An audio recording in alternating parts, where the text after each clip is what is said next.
Hello everyone. I decided to do this presentation on the Holocaust and specifically sterilization of the Jewish community, the how, the why, the long-lasting side effects, and more. Hello everyone. So when we hear sterilization today, we think of a medical procedure that's done in a humane way, most likely in a hospital, to prevent us from reproducing at choice. But during the Holocaust, they had a lot more ways of doing it, and they were far less inhumane and very traumatizing. Things they did were like carbon dioxide injections, flat out mutilation of the genitals, things like x-rays and radiation, and more.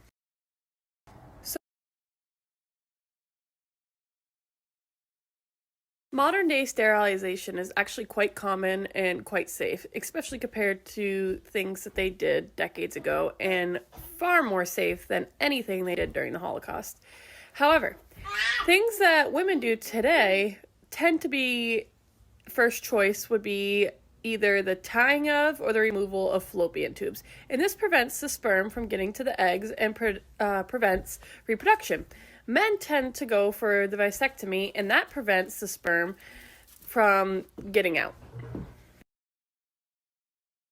The results from these much easier and modern ways for the man blocking the sperm from getting to the penis or the woman blocking the sperm from getting to the eggs has resulted in great outcomes. We see a lot less length of time for recovery periods. We see it lot less risks and side effects, lot less risk for infection, and more.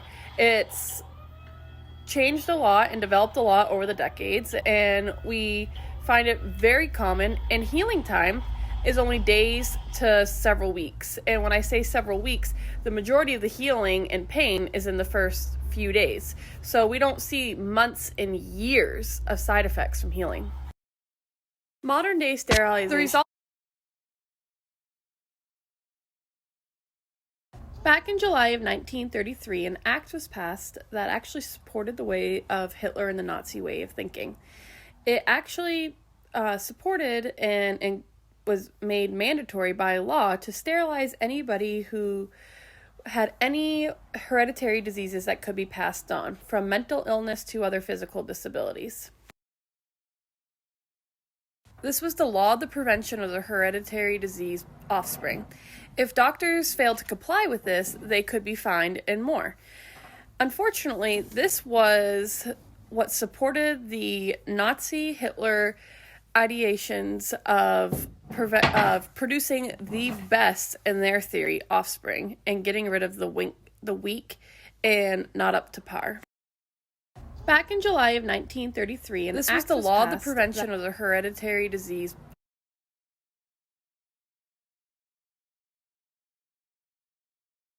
Crazy to look back on, but some of the things that they found as justifiable causes, to sterilize individuals back in the 1930s were anything from blindness and deafness to anything like chronic alcoholism, any mental illness like schizophrenia, bipolar, and more.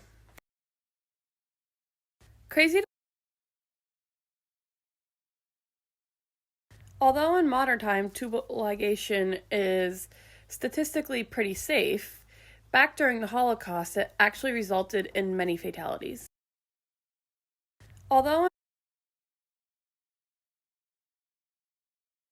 As you can imagine, there isn't many humane arguments to sterilizing individuals against their consent. But however, one of the arguments Nazis used was that sterilizing individuals that are unfit physically or emotionally can prevent in the need of poverty aid, like modern day welfare. As you can imagine, there isn't many.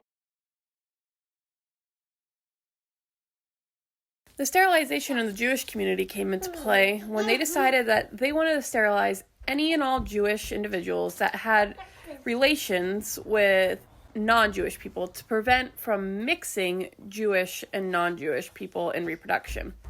Later on, they decided that they were going to aim, and their target was to either sterilize all Jewish members of the community or worse.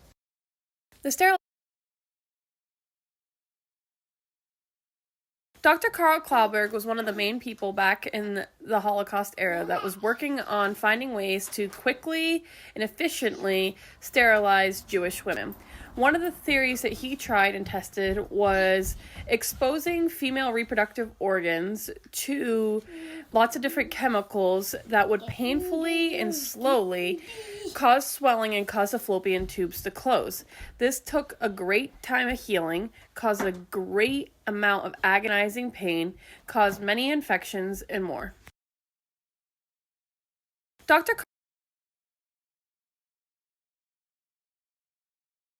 Then there was Dr. Horst Schumann. His theory was to take women's reproductive organs and men's testes and expose it to prolonged periods of X-ray and radiation therapy. This never really was found to be effective in sterilization. However, it did cause awful, terrible burns that really never healed. So Dr. Horst Schumann decided that because his testing wasn't really effective and wasn't getting the outcomes and results that he was going for, he decided to encourage sterilization through things like tubal ligation and procedures closer to what we have today, but less sterile and less humane.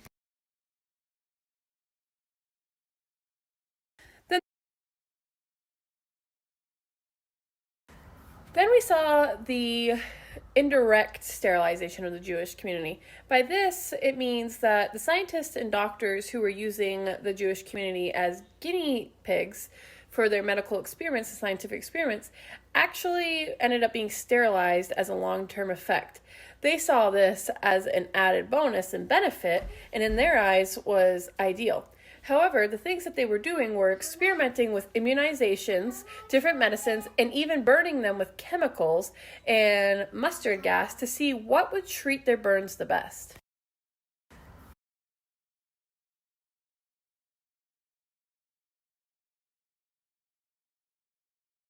In less than 5 years' time, over 300,000 individuals had been sterilized.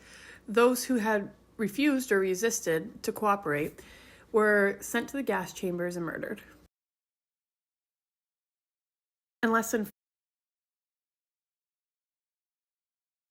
Iodine silver nitrate was used to inject into the women to sterilize them. It was successful in the sterilization, but it caused things like vaginal bleeding and abdominal pain that they didn't find ideal. They weren't happy with those side effects, so they went on to use other methods. Side effects from these injections were things like cervical cancer, ongoing pain, and other things like prolonged bleeding and other medical issues. Iodine side effects from all the different methods used to sterilize the Jewish community are long and plentiful. Things like mutation, genital mutation, and other parts of the body mutated to some of the methods that they tried that were long-term and permanent. The obvious, never being able to have children or produce children. Other things like cancer and other illnesses, scars and wounds that didn't heal. And then other things like mental and emotional scarring, like PTSD. From all the different methods, the sterilization itself, and the emotional toll that came with it. Side effects. Here is my works cited page. I used the Hartness Library again to find 3 amazing sources that were insightful, useful, and educational. I also took blurbs out of the book, Frankel's book, to branch off of there and used him as a reference to find out what I wanted to dive deeper into. I encourage any of you to look at any of these links or these articles and read more about it if you're interested. Hello everyone, I hope you enjoyed my presentation. Thank you for watching. I wanted to take this minute to add a quick link and a quick blurb on another topic. When picking our subjects in the discussion forums, our instructor Kathleen mentioned to me the sterilization of immigrants forced upon by ICE at the border. At that point, I really wanted to do my presentation on the Holocaust sterilization because we had just learned about the Holocaust, and I also found it very interesting and very important to learn about. However, I did look into what was going on more with the sterilization of immigrants currently in today's time, and I don't want to talk too much about it because it isn't what this presentation was about, but I do want to add this link right here, and I really encourage you to look. So I encourage you, if you ever feel so inclined, to please look into that topic itself and follow the link below and sign the petition so we can prevent ICE from forcing sterilization on any more immigrants. It is a very important, very time-sensitive topic. Please, let's make a difference together.